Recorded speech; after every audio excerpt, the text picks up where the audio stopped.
Hello, welcome back to my channel Usha's tasty tales. అందరూ బాగున్నారా? ఈరోజు నేను మునక్కాయ కూర రెసిపీని ఈజీగా చేసి చూపించబోతున్నాను.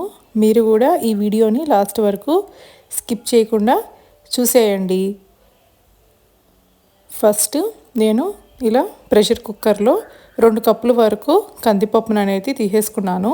అలాగే 4 గ్లాసుల వరకు వాటర్ అనేది యాడ్ చేసేసుకున్నాను. ఇవి బాగా కడిగేసి ఆల్రెడీ పెట్టేసుకున్నాను, వాష్ చేసి పెట్టేసుకున్నాను. ఇప్పుడు ఈ ప్రెషర్ మూత అనేది క్లోజ్ చేసేసి ఒక 4-5 విజిల్ వరకు రానిచ్చేద్దాము. ఈ కందిపప్పు మనకి బాగా ఉడకాలి మెత్తగా. నేనైతే ఒక 5 విజిల్ వరకు రానిచ్చేసాను. ఇప్పుడు చూసారు కదా, నాకు చాలా మెత్తగా ఉడికిపోయింది కందిపప్పు అనేది.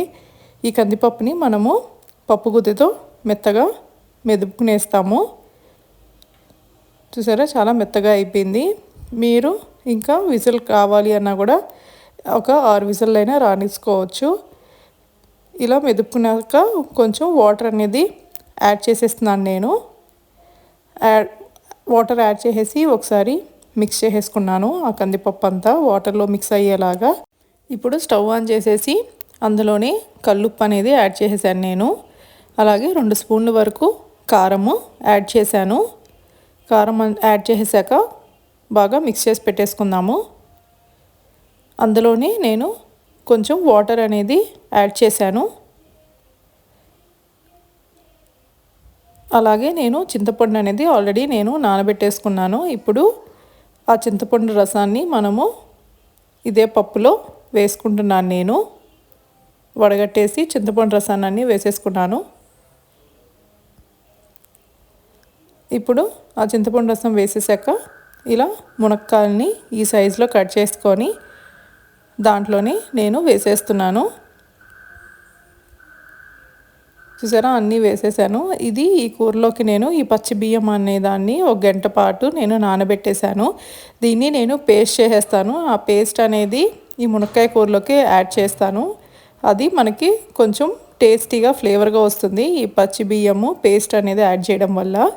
చూసారా, నేను మిక్సీకి ఆడిచ్చేసాను. ఆ బియ్యం పేస్ట్ని మునక్కాయ కూరలో వేసి ఒకసారి బాగా మిక్స్ చేశాను. అంతా బాగా మిక్స్ అయ్యాక ఒక పించ్ ఆఫ్ టర్మరిక్ అనేది నేను యాడ్ చేశాను. యాడ్ చేసి బాగా మిక్స్ చేసి పెట్టేసుకున్నాను. ఇది మనకి ఉడుకుతూ ఉంది. ఇలా ఉడికేటప్పుడు లాస్ట్లో కొత్తిమీర అనేది చిన్న చిన్న ముక్కలుగా కట్ చేసి నేను వేసేసానండి.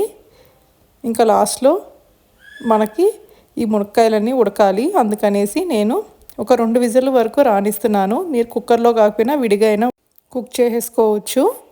అది కుక్ అయ్యే లోపల నేను దానికి పోపు అనేది రెడీ చేసేస్తున్నాను. ఇలా ఆయిల్ హీట్ చేసేసి దాంట్లో ఆవాలు, జీలకర్ర అనేది వేశాను. అలాగే కరివేపాకు, ఒక 2 లేదంటే 4 ఎండుమిర్చి వేశాను. అలాగే 1 మీడియం సైజ్ ఆనియన్ యాడ్ చేసేసాను. ఇవన్నీ ఒక 5 మినిట్స్ మనము ఈ నూనెలోని ఫ్రై చేసేసుకుంటాము. నాకు మునక్కాయలు అనేది 2 విజిల్స్ వచ్చేసాయి.